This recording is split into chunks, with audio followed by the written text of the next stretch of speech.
Thanks for joining today. I'm joined by a special guest out of Illinois. He makes hip hop country music, and he just had one of his songs hit over 1.5 million streams on Spotify. I'm joined today with Kid Ziggy, and he's going to start by telling us a little bit about how he started making music. Hey, what's going on, y'all? My name is Kid Ziggy. I'm a Illinois cowboy, straight from Springfield, Taylorville area. And man, I just started making music in the closet, like a lot of people, like a lot of people like to start, just cheap little setup. And just a young man with a passion. And I've just always loved music, all music. And just did it with a group of friends, and just wasn't really getting anywhere with it. We were really just having fun with it. And then before I knew it, everybody kind of stopped what they were doing and pursuing other aspects of life. But um, I always stuck with it. Music has always been like therapy to me, and it finally started resonating with the right people, like right around COVID time, and the rest is kind of history, man. That's awesome. Did your approach to making music and stuff change a lot when your friends kind of got out of it more? I would say yeah, because in the beginning I definitely felt like I like leaned on people.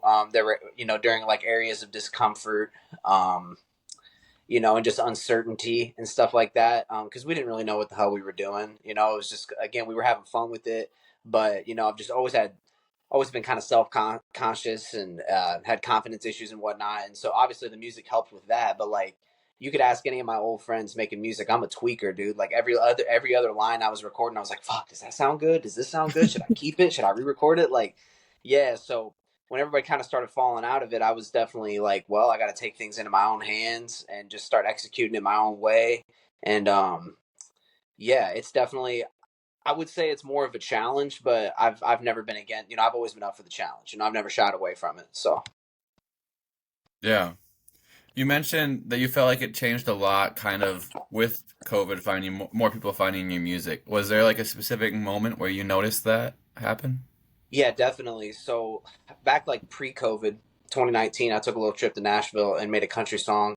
I was really a pretty heavy like hip hop, pop, R&B kind of artist, but when I went down to Nashville, I was like, damn, dude, I feel like in a city like this, we got to at least attempt a country song, right? And so it kind of took off, and that's what you were talking about in the beginning. It's at like 1.7, 1.6 million on Spotify. It's going crazy, but I was always kind of in denial. Like I didn't know if I really wanted to be in the country realm of things. And then when COVID hit, got on TikTok like everybody else, and I was really struggling to hit that algorithm. I was flooding my music on there, and I was like, you know what? Maybe I should try to make another country song, man. Like maybe I'm really in denial, And then I made Illinois Cowboy, and that kind of changed everything. It really, really took off on TikTok, and that was the moment I realized that this is definitely my lane, and I've just kind of stuck with it ever since. That's awesome. Yeah, that was the first Dear Me was the first song that I found. And it was kind of funny. I was in this phase where I was just trying to make some form of video every day no matter what I was doing. I was trying to incorporate it more and more into my day. And I was on a walk with some buddies, and we were going through the woods, and we saw a deer, and I was like, "Oh, I'm just gonna take a video of this deer, and then I'll find like some song to put on it." So I like type in deer on. I don't even think this was on Spotify. I think that was on Snapchat making this, and it was "Dear Alcohol" by Dax, and then it was "Deer Meat" by you, and that was how I found the song, and we started listening to it afterwards, and we're like, "What is this? Is that Young Thug in a country song during that one part when he comes in?"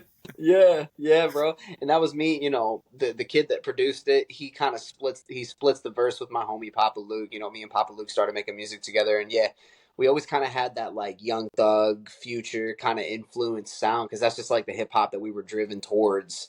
Um but yeah, we definitely kind of brought like a different aspect to it. And I take country music a lot more seriously now. Back when I made Deer Meat, like I'm not to say that we were like trying to make a gimmick song, but we really were just kind of messing around. We did not expect for it to take off the way that it did, which is kind of why I was in denial for so long. And then I was like, well, damn, if I'm going to do this, if I'm going to take another swing at this, I want it to at least be something that I can like take a little more seriously and try to really sit down and put the pen to the pad and like make something that I truly think is catchy. But Deer Meat has always stuck, and every time it's deer hunting season, dude, that song gets another like amp in the algorithm. It's crazy. Yeah, it's funny because it's like you said, you can kind of tell that it's not like a serious song, Right. but it has like replay value where like well, anytime I hang out with those friends now, like at one point during the night of drinking, we listen to that song still. Like it just Yeah. is like repeated every time. So it's just like a running joke now. It's like Yeah. Hey, as they'll long hear as it it's start got out and they know right away. right, as long as it's got the replay value, that's a win. Yeah, for Yeah. sure.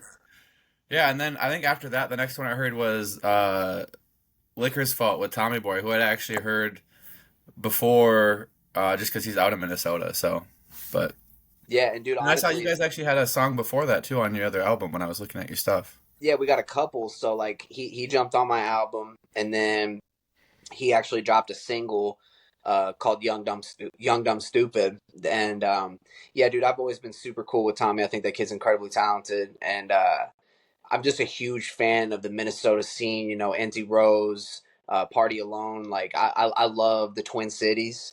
And I kind of got introduced to them because of NZ Rose. We met in a Fortnite lobby back when she was like young, and I was yeah, dude. It's such a crazy story. Like we really were like internet friends that kind of turned into like a more serious like business friendship through music. And I've worked with NZ a handful of times too, and met her, and I went up to Minnesota and met Tommy and Party and Party's management, and um Jake. yeah, Jake, dude. Jake's good people. So um yeah, dude, ever since I took that trip up there, I've always been super tapped in with the scene, and I'll like probably forever keep up with it because Minnesota's just full of talent, from music to athletes to just everything, dude. I love that area. Anthony Edwards. He's a Yeah, man. Yup, legends. We're talking about legends. yeah. Kind of talking about location. How has it been making music in Chicago? Do you feel like, or not Chicago, but Illinois? Like, do you feel like trying to make music in the scene where you were like kind of born and raised, does that feel harder than maybe going somewhere new and trying to start out with different people and stuff? I would say 100%. Like, there's not really much of like an entertainment scene here. Like, it's mainly like local bars that do cover bands that don't really do a lot of like original music. So like for me to benefit for like performing or like getting features, or just like I pretty much have either had to rely on the internet or like hitting the road, which is my favorite thing to do. I love hitting the road and hitting different stages, and that's how you make new fans and whatnot too. But yeah, not really much of a scene around where I'm from. I've always had to really get on the internet and find the engagement there. And when I walk around town, I get recognized and stuff, and it's really cool and all. But to be a big deal around here is not really shit compared to like being on like the nationally or globally. Like no one's really we're not really on the map, so to say. You know what I mean? Yeah. And that makes it harder too, just because it's a smaller population that you're trying, you can always find more people that like your stuff in a bigger pool of people. Like, it just makes more sense. Yeah, absolutely. Being a small town kid, I'm kind of used to. We're used to it. You see a lot of country singers and athletes come from small towns where like the attention's not necessarily there's not a ton of eyes. Hmm. Um, but if you have something that you think is undeniable or people think is undeniable, it's kind of hopefully your talent speaks for itself. And I mean, I'm not necessarily there yet, but I'd like to think that if I keep pushing and keep hitting the road and keep pumping out content and stuff, that hopefully um, the eyes start turning. And if I ever need to be somewhere, it's always either a car ride or a plane trip away, and I have no problem doing stuff like that.